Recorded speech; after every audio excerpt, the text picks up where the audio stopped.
हमारी जो last topic में हमने टोरॉइड का केस डिस्कस किया था और उसके बाद हमने कैलकुलेट किया था कि किसी मैग्नेटिक फील्ड के अंदर चार्ज पार्टिकल का पाथ कैसे होता है।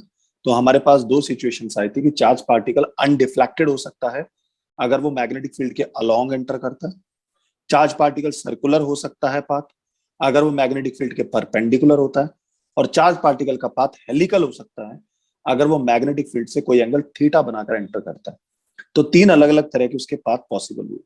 दूसरी चीज हमने ये भी ऑब्जर्व की कि इलेक्ट्रिक फील्ड के अंदर चार्ज पार्टिकल एक्सेलरेशन शो करता है और मैग्नेटिक फील्ड के अंदर चार्ज पार्टिकल की स्पीड में कोई चेंज नहीं होता, सिर्फ डायरेक्शन चेंज होती है। So magnetic force provides direction only while electric field provides direction as well as magnitude both. Clear. फिर वहीं पर हमने लॉरेंज फोर्स के बारे में बात करी थी। लॉरेंज फोर्स क्या होती है? जब हमारे पास इलेक्ट्रिक और मैग्नेटिक फील्ड दोनों एग्जिस्ट करते हैं, in that case the total force experienced by a charge particle is called the Lorentz force. तो F is equal to Q E plus Q V B, ये हमने कैलकुलेट किया था। Clear. तो मैंने कल आपको एक चीज भी बताई थी कि जब हमने मैग्नेटिक फील्ड के अंदर चार्ज पार्टिकल का पाथ कैलकुलेट किया, और ये वहां पर मैंने एक कॉन्सेप्ट आपको क्लियर करा था कि whenever charge particle is moving in a magnetic field, its time period remains same. So if time period is same, whatever be the radius of particle, so particle अपनी वेलोसिटी को increase करता है so that the time period constant रहे। तो इसी concept को use किया था। सो लॉरेंस एंड लिविंगस्टोन ने साइक्लोट्रॉन का कॉन्सेप्ट डिजाइन किया था, ये डिवाइस जनरेट करी थी और ये इस बेसिस पर जनरेट करी थी कि ताकि टाइम पीरियड मैग्नेटिक फील्ड के अंदर कांस्टेंट रहता है। तो इसकी हेल्प से साइक्लोट्रॉन करता क्या है? Cyclotron accelerates charge particles. Cyclotron का प्रिंसिपल इस फैक्ट पर है कि जब भी कोई पॉजिटिवली चार्ज पार्टिकल किसी मैग्नेटिक फील्ड के अंदर परपेंडिकुलरली एंटर करता है तो उस केस में उसका टाइम पीरियड कांस्टेंट रहता है और चार्ज पार्टिकल अपना रेडियस इंक्रीज करता है because of changing electric field, तो उस वजह से उसका स्पीड इंक्रीज होता रहता है। तो यहां पर जब हमने साइक्लोट्रॉन डिजाइन करेंगे तो उसमें हम मैग्नेटिक फील्ड और इलेक्ट्रिक फील्ड दोनों को यूज करेंगे। इलेक्ट्रिक फील्ड उसको एक्सेलरेट करेगा, मैग्नेटिक फील्ड उसको सर्कुलर पाथ प्रोवाइड करेगा और टाइम पीरियड कांस्टेंट रहेगा जिस वजह से उसकी स्पीड बढ़े। यहां पर देखो बेटा, ये मैंने आपको साइक्लोट्रॉन दिखाया कि साइक्लोट्रॉन कैसा होता है। तो ये उसकी कुछ स्ट्रक्चर मैंने आपको दिखाई। साइक्लोट्रॉन की कंस्ट्रक्शन की अगर मैं बात करता हूं, ये मैंने इसकी आपको कंस्ट्रक्शन दिखाई है। इसमें क्या होता है, एक बहुत ही स्ट्रॉन्ग मैग्नेट होती है, एक उसका नॉर्थ ये ऊपर लगा दिया, साउथ पोल नीचे लगा दिया, और उसके बीच में हमारे पास ये डी शेप की आपको क्या दी हुई है, ये देखिए ये डी शेप की दो हमारे पास होलो मेटल चैम्बर होते हैं। मेटल के चैम्बर इसलिए लिए जाते हैं क्योंकि मैं ऑलरेडी पढ़ा चुका हूं मेटल के अंदर इलेक्ट्रिक फील्ड जीरो होता है, कंडक्टर के अंदर इलेक्ट्रिक फील्ड जीरो होता है। क्योंकि यहाँ पे इलेक्ट्रिक और मैग्नेटिक फील्ड दोनों एग्जिस्ट कर रहे हैं, तो मैं चाहता हूं कि जब वो मैग्नेटिक फील्ड के अंदर है वहां पे इलेक्ट्रिक फील्ड ना हो, तो मैंने मेटल के होलो चैम्बर ले लिए।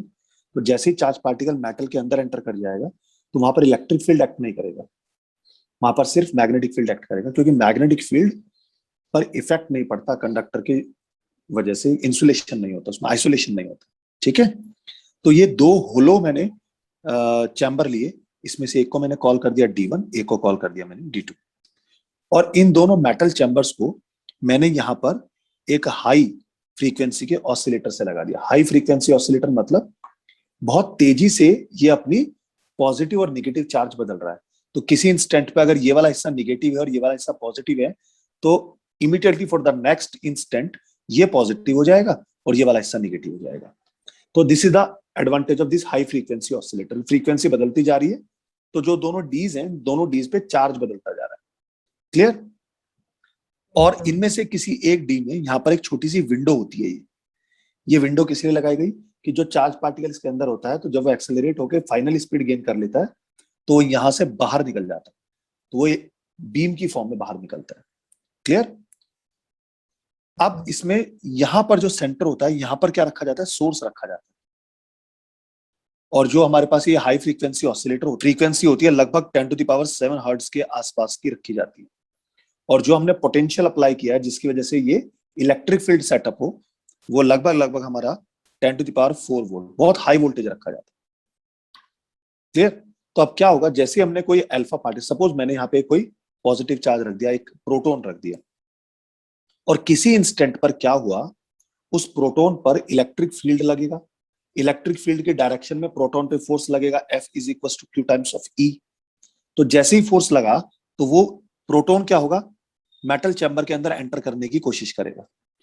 जैसे ही वो मेटल चैम्बर के अंदर एंटर करता है, देखो यहाँ पे, तो मेटल चैम्बर के अंदर एंटर करते इलेक्ट्रिक फील्ड खत्म हो गया। इलेक्ट्रिक फील्ड खत्म हो गया तो सिर्फ मैग्नेटिक फील्ड है, और देखो मैग्नेटिक फील्ड जो डीज हैं इनके परपेंडिकुलर है, तो ऑब्वियस ये है जो चार्ज पार्टिकल है वो मैग्नेटिक फील्ड के परपेंडिकुलर एंटर कर गया। तो जैसे परपेंडिकुलर एंटर किया यहाँ पे, तो ये हमारे पास इसका पाथ ऐसे बन जाएगा तुरंत सर्कुलर। लेकिन क्योंकि ये कंप्लीट डी नहीं है सर्कुलर, ये हाफ डी है, तो इसका पाथ सेमी सर्कुलर बनेगा। अब इस सेमी सर्कल का रेडियस कितना होगा, मान लीजिए इसने जो रेडियस गेन किया वो है R1, लेकिन क्योंकि इसके अंदर इसकी फ्रीक्वेंसी तो फिक्स्ड रहनी है, क्योंकि टाइम पीरियड तो बदलता नहीं है, तो यहां पर इसने इस R1 पे जो स्पीड गेन करेगी that will be V1। Suppose ये V1 स्पीड है, तो जब ये इससे बाहर निकलेगा तो इसकी स्पीड कितनी हो जाएगी बेटा, V1 स्पीड हो जाएगी। तो जैसे ही इस चैम्बर से बाहर निकला, यहां से बाहर निकला, तो बाहर निकलती फिर इलेक्ट्रिक फील्ड है, इलेक्ट्रिक फील्ड ने फिर फोर्स लगा इस पे, F is equal to QE। तो क्या होगा, ये पार्टिकल और फोर्स लेके, तो नेक्स्ट इसकी स्पीड क्या हो जाएगी, V is equal to U plus AT, तो इसकी स्पीड और बढ़ जाएगी। तो अब यहां पर जब ये एंटर करेगा, इसकी स्पीड बढ़ गई V2। तो जब स्पीड बढ़ गई, तो अब मुझे एक बात बताओ, क्योंकि टाइम पीरियड कांस्टेंट है, स्पीड बढ़ी, तो वही टाइम मेंटेन करने के लिए वो अपना पाथ बढ़ा देगा, यानी रेडियस बढ़ जाएगा। तो जब यहां पे एंटर करेगा तो रेडियस थोड़ा बड़ा हो जाएगा, तो ये हमारे पास यहां से दूसरे वाले लूप के अंदर एंटर कर जाएगा। तो जब रेडियस थोड़ा बढ़ गया तो अब इसका रेडियस हो गया इस केस में R2।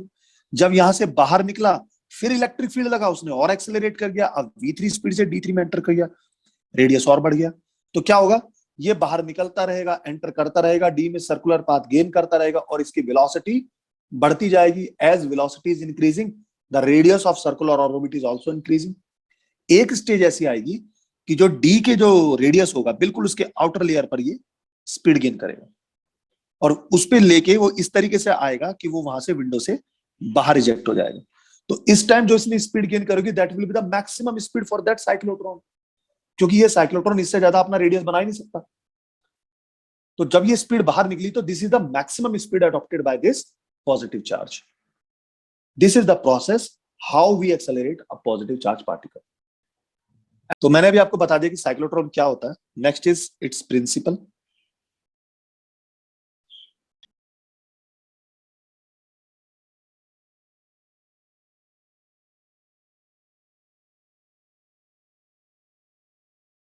This is the principle of cyclotron, और ये मैंने आपको समझा दिया।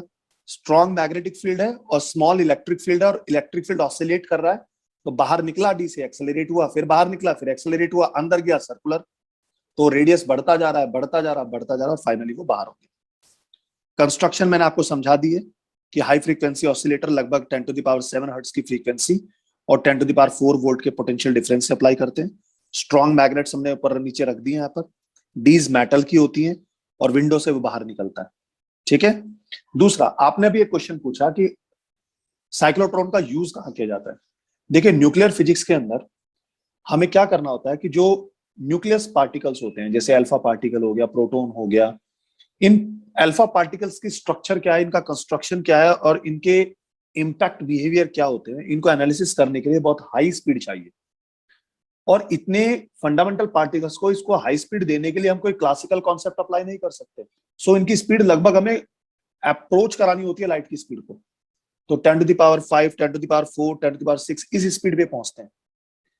तो इस स्पीड को ऑब्टेन करने के लिए हम लोग साइक्लोट्रॉन यूज करते हैं। लेकिन ये इसका एक एप्लीकेशन है कि साइक्लोट्रॉन कहाँ यूज किया जा सकता है। Exactly. Electron is also a fundamental particle, but we cannot accelerate electron with the help of cyclotron. तो ये मैंने आपको बता दिया कि जैसे वो डी से बाहर निकलेगा, तो सपोज किसी इंस्टेंट पे वो फर्स्ट डी में एंटर करता है, लेट, तो यहां पर हम कैसे कैलकुलेट करेंगे, आर कितना हो जाएगा, M V one upon Q B, Q is the charge of particle, v1 is the speed adopted by this radius r1. Clear? Yes, sir. And इस सेमी सर्कल को कंप्लीट करने में सपोज उसने time t लिया, तो time is equal to distance upon speed. तो distance कितना है, circumference of this semi circle, तो सेमी सर्कल का सरकमफेरेंस हो जाएगा पाई इंटू r1, और स्पीड क्या ली बेटा उसने, v1 स्पीड ली। तो मैं इसको कैलकुलेट करता हूं, तो pi m v1 upon Q b into v1। So बेटा यहाँ पे v1 से v1 कैंसिल हो जाएगा, so therefore the time t1 is equal to pi m upon Q b. अब this is the time taken to complete that circle, और आपको बता देता हूं this is independent of radius as well as speed, it depends upon mass of particle, charge of particle and the magnetic field, and this is constant. This T1 remains same for D1 and D2, both Ds.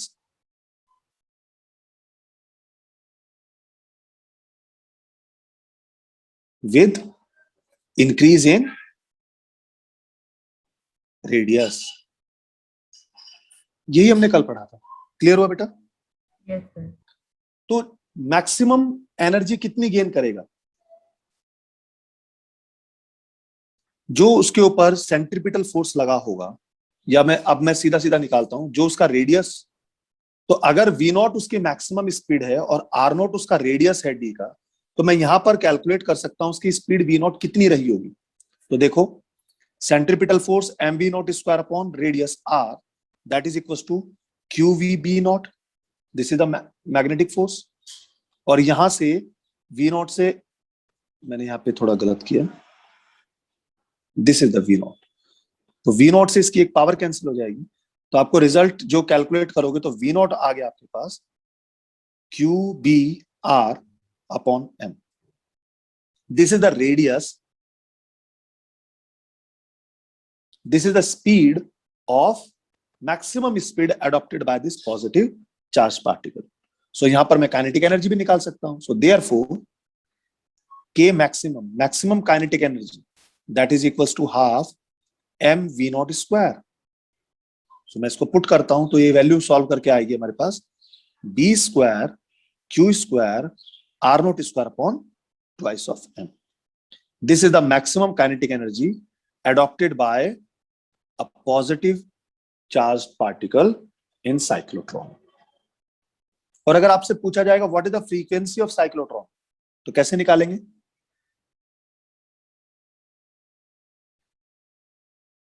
Frequency of cyclotron, frequency का मतलब ये हुआ कि कितने time में वो cyclotron अपना एक पूरा सर्कल कंप्लीट करता है, दोनों डीज में से घूम के वापस कितनी देर में आता है, this is the time period of this cyclotron. तो reciprocal of time period is called frequency. तो टाइम पीरियड कितना हो जाएगा, ट्वाइस ऑफ t1, क्योंकि टाइम पीरियड तो इंडिपेंडेंट है, आप किसी भी रेडियस के लिए निकालो, और ये कितना आएगा हमारे पास, 2 इंटू t1 की वैल्यू मैंने निकाली थी अभी, t1 की वैल्यू थी हमारे पास pi m upon Q b. Yes, sir.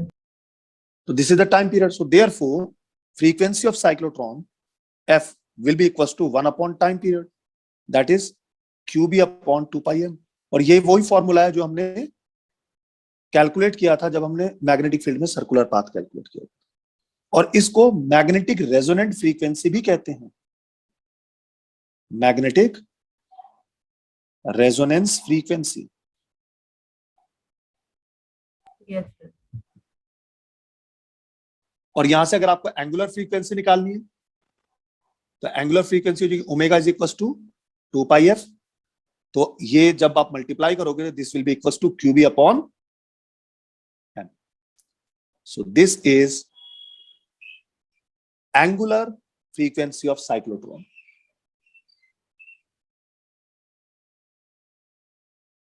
Yes, sir. Clear हुआ बेटा?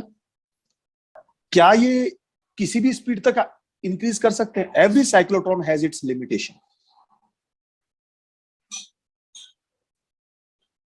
इनकी लिमिटेशंस क्या क्या है? तो सबसे पहली लिमिटेशन, जब भी कोई चार्ज पार्टिकल साइक्लोट्रॉन में एक्सेलरेट करता है तो उसकी स्पीड धीरे धीरे धीरे धीरे बढ़ती रहती है। लेकिन क्योंकि ये हमारे पास फंडामेंटल पार्टिकल्स हैं, इनके मास बहुत छोटे होते हैं, तो जिनकी स्पीड जब कंपेयर की जाती है लाइट की स्पीड से तो इनके मास में चेंज होगा।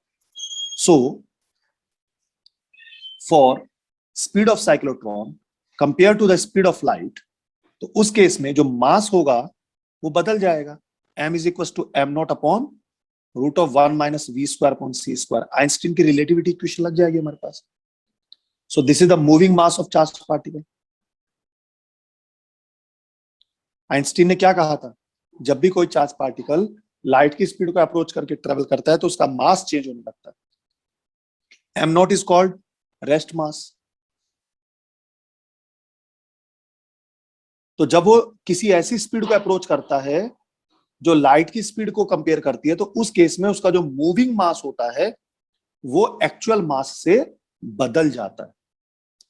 तो अगर ये ऐसा मास बदला तो बेटा टाइम पीरियड तो मास पे डिपेंड कर रहा है, तो इसका मतलब इसका टाइम पीरियड बदल जाएगा। तो इसका मतलब क्या होगा? टाइम पीरियड हो जाएगा हमारे पास, कितना था एक्सप्रेशन टाइम पीरियड का जो सर्कुलर मोशन अडॉप्ट कर रहा था? So this T1 will be equals to pi m upon q b. तो पाई अपॉन दिस क्यूबी, m की वैल्यू पुट कर देता हूं। So this will be m naught upon root of 1 minus v square upon c square. अब मुझे एक बात बताओ, if the speed is changing और स्पीड धीरे धीरे बढ़ रही है तो क्या होगा? जो टाइम पीरियड है वो घटेगा या नहीं घटेगा? तो टाइम पीरियड घट जाएगा। इसका मतलब सॉरी टाइम पीरियड इंक्रीज हो जाएगा।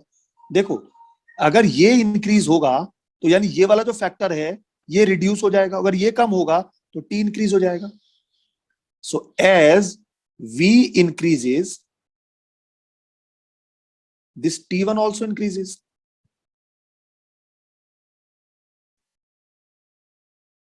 क्लियर? तो आयन को उस सर्कुलर पाथ को अडॉप्ट करने में ज्यादा टाइम लगेगा जितना पहले लगता था। लेकिन मैंने आपको क्या बोला? मैंने आपको ये बोला कि time period should be constant, क्योंकि जब वो दूसरे डी में जाएगा वहां पे टाइम पीरियड फिर बदल जाएगा। तीसरे डी में जाए, जब वापस पहले डी में जाएगा फिर टाइम पीरियड बदल जाएगा, क्योंकि स्पीड इंक्रीज होती जा रही है। और कॉन्सेप्ट क्या है कि टाइम शुड बी कांस्टेंट। तो इसका मतलब ये हुआ कि जो हम आयंस होते हैं, जो चार्ज पार्टिकल्स होते हैं, उनको हम किसी एक सर्टेन लिमिट से ज्यादा इंक्रीज नहीं करा सकते। दूसरी लिमिटेशन क्या है? ये तो फर्स्ट लिमिटेशन हो गई। सेकंड लिमिटेशन, जो हमारे पास अनचार्ज पार्टिकल्स हैं आप उनको एक्सेलरेट नहीं कर सकते, क्योंकि इलेक्ट्रिक और मैग्नेटिक फील्ड में बिहेवियर नहीं होगा। जैसे न्यूट्रॉन्स, अगर हमें किसी सिचुएशन में जरूरत पड़ गई न्यूट्रॉन को एक्सेलरेट करना तो हम कर ही नहीं पाएंगे, क्योंकि साइक्लोट्रॉन की हेल्प से नहीं हो पाएगा, क्योंकि ये सिर्फ चार्ज पार्टिकल को ही एक्सेलरेट कर सकता है। सो this is also the limitation. तो अगर मैं ये बोल रहा हूं कि फंडामेंटल पार्टिकल को एक्सेलरेट करता है तो somehow I am wrong. Neutron is also fundamental particle, तो इसको एक्सेलरेट नहीं कर पा रहा है। थर्ड, साइक्लोट्रॉन जो है वो हैवी पार्टिकल्स को ही एक्सेलरेट कर सकते हैं। दे कैन एक्सेलरेट, इलेक्ट्रॉन को एक्सेलरेट नहीं कर सकते। इलेक्ट्रॉन, अब आप बोलोगे कि स्मॉल मास की वजह से क्यों हुआ? क्योंकि मास अगर स्मॉल है तो जब आप उसको इंक्रीज करेंगे हम उसकी स्पीड, तो इलेक्ट्रॉन की स्पीड एकदम से बहुत हाई गेन करेगा।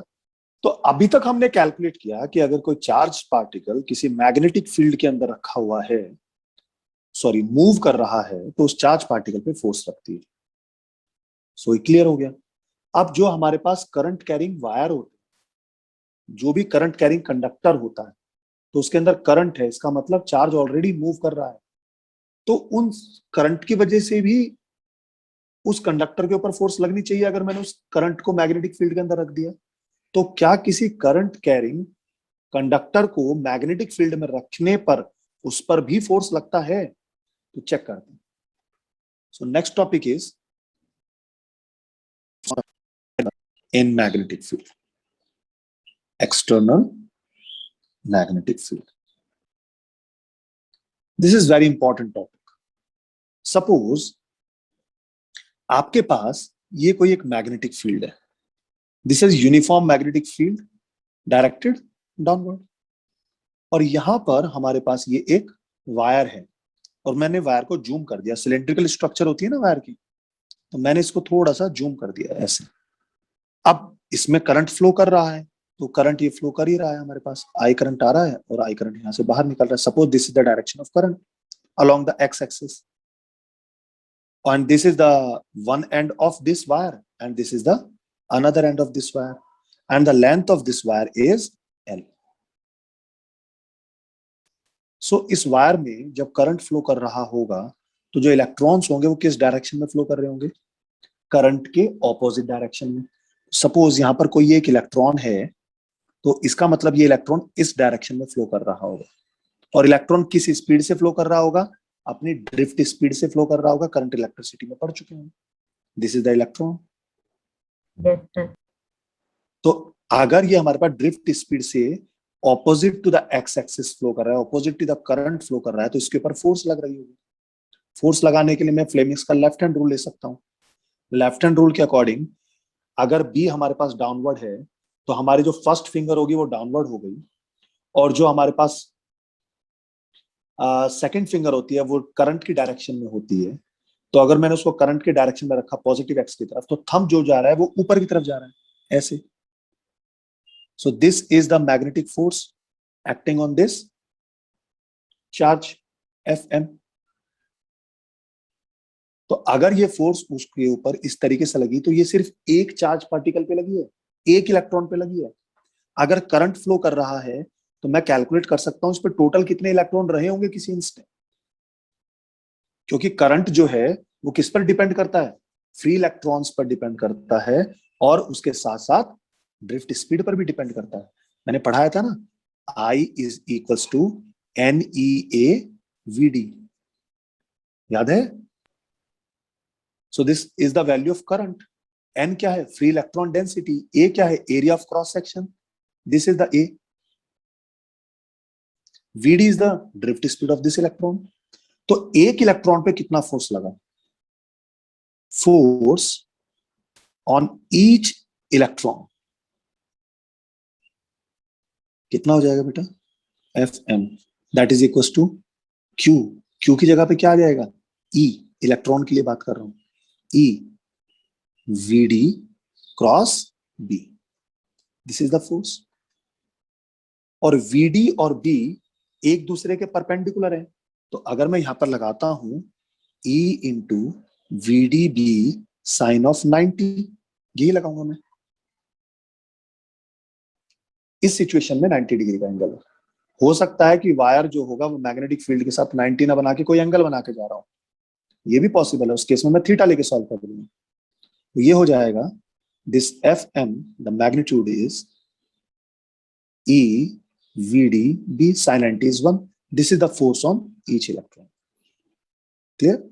सो अगर मुझे इसकी फ्री इलेक्ट्रॉन डेंसिटी दी हुई है स्मॉल n, तो मैं कैलकुलेट कर सकता हूं कि इस वायर में टोटल कितने फ्री इलेक्ट्रॉन्स होंगे। टोटल नंबर ऑफ, तो मैं इसको n से डिफाइन कर देता हूं। तो total number of free electron means free electron density into volume of conductor. Electron density का मतलब क्या होता है? Electrons per unit volume. तो n इंटू वॉल्यूम कैसे निकालेंगे? सिलेंडर का वॉल्यूम होता है area of cross section into the length of. So this is the total number of free electrons. So therefore, from equation first, total force on all electrons, total force कितनी हो जाएगी बेटा? F, that is force on each electron into the total number of free electrons. तो ये हो जाएगी हमारे पास F कितना मिला था हमारे पास? E VDB, और ये हमारे पास NaL। तो मैं अगर इसको लिखता हूं तो ये हो जाएगा F is equal to NEA VD को एक साथ लिया, B और L को अलग लिया, और यहां पर मैंने देखो I की वैल्यू क्या लिखी है? NEA VD की वैल्यू कितनी है? I। सो मैं लिख सकता हूं this F is equal to IBL। This is the net force acting on this conductor. तो इसका मतलब अगर किसी कंडक्टर को मैग्नेटिक फील्ड में रखा है तो with the help of current मैं डायरेक्ट कैलकुलेट कर सकता हूं उस पर लगने वाली फोर्स। तो किसी करंट कैरिंग वायर पे जो फोर्स लगती है वो उस करंट की वैल्यू पे भी डिपेंड करती है और उस कंडक्टर की लेंथ पर भी डिपेंड करती है। जितना बड़ा कंडक्टर होगा, जितना लंबा कंडक्टर होगा, उस पर लगने वाली फोर्स भी उतनी ही ज्यादा होगी, क्योंकि उसके पास इतने ज्यादा फ्री इलेक्ट्रॉन्स होंगे। बी पर भी डिपेंड करता है, जैसे जैसे बी बदलेंगे। This is magnetic force on current carrying conductor. Clear है बेटा? लेकिन अगर हमारे पास ये कोई angle, theta is the angle between magnetic field and conductor, क्योंकि वहां पर हमने एज्यूम किया था कि कंडक्टर जो है वो मैग्नेटिक फील्ड के परपेंडिकुलर रखा है। तो अगर परपेंडिकुलर नहीं है तो उस केस में जो बी है वो बी साइन थीटा पे शिफ्ट हो जाएगा, क्योंकि देखो यहां पे एक्सप्रेशन ऊपर, यहां में यही तो यूज किया था बी साइन 90, तो साइन 90 की जगह पे साइन थीटा यूज कर लेंगे। तो यहां पर इस एक्सप्रेशन में जो फोर्स है वो फोर्स हो जाएगी i b l sine theta. Clear बेटा? Yes, sir. तो अगर ये i b l sine theta है, since force is a vector quantity, तो अगर मुझे इसको वेक्टर फॉर्म में लिखना है तो vector F can be written as I into vector L cross vector B. This is the vector form. अब देखो इसमें first point, if theta is 0 degree और 180 डिग्री, यानी अगर वो वायर मैग्नेटिक फील्ड के पैरेलल रखा है, ये हमारे पास मैग्नेटिक फील्ड है, and suppose this is the wire, तो इस केस के अंदर थीटा क्या हो जाएगा, 0 या 180। तो दोनों केस के अंदर साइन थीटा की वैल्यू कितनी हो गई, 0। सो इसके ऊपर लगने वाली फोर्स कितनी हो जाएगी बेटा, 0। तो मैग्नेटिक फील्ड के पैरेलल अगर कोई वायर रखा हुआ है तो उस पर कोई भी मैग्नेटिक फोर्स नहीं लगती। क्लियर हुआ? Sir. और अगर वो परपेंडिकुलर रखा है तो अभी कराया मैंने, तो उस केस में साइन थीटा कितना हो जाएगा बेटा, 1 हो जाएगा, और ये मैक्सिमम वैल्यू होती है। तो उस केस में जो मैग्नेटिक फोर्स होगी वो मैक्सिमम होगी, और इसकी वैल्यू कितनी हो जाएगी, आई बी एल। सो जब वायर मैग्नेटिक फील्ड के परपेंडिकुलर होता है तब उस पर मैक्सिमम फोर्स लगती है, जब वायर फील्ड के पैरेलल होता है तब उस पर मिनिमम फोर्स लगती है। दोनों केस क्लियर हो गए? और डायरेक्शन निकालने के लिए आप क्या यूज कर सकते हैं, राइट हैंड रूल भी यूज कर सकते हैं और फ्लेमिंग्स लेफ्ट हैंड रूल भी यूज कर सकते हैं। दोनों में आपको बता चुका हूं।